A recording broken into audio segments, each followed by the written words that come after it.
Cet immense hall, les maires l'appellent la salle des pas perdus. Et c'est vrai que des pas, ils en font tous ces élus, pour se rencontrer, pour échanger sur leurs affaires, celles de leur territoire. Il y a le résultat de l'étude à mettre en place, les 1,4 million pour pérenniser le site. Oui, mais pérenniser, c'est bien, mais si tu n'as pas un projet de promotion, de développement et un produit...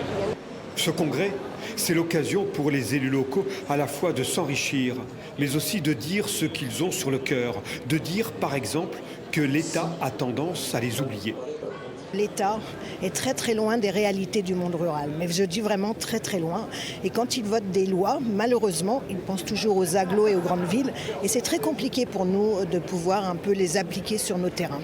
Et du coup, on se rend compte que voilà, ça fait un travail énorme pour nous, pour le personnel également. Mais au-delà, ces maires ruraux du plateau de Millevaches se sentent parfois débordés, contraints d'aborder des sujets qu'ils ne maîtrisent pas vraiment.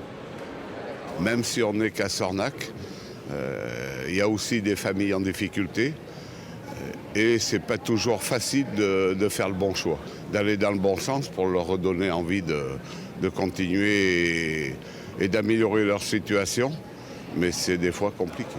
Alors, tous ensemble, de gauche comme de droite, de la plaine comme de la montagne, ils estiment représenter la proximité, celle qui fait le lien avec les habitants. La commune, pour moi, c'est quand même le maillon de proximité.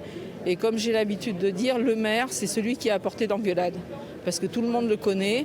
Si demain, les petites communes n'existent plus, les gens n'iront pas se plaindre à l'interco. Le slogan cette année de l'Association des maires de France tombe donc à pic. Les maires au cœur de la République, presque un mot d'ordre à l'approche des élections municipales.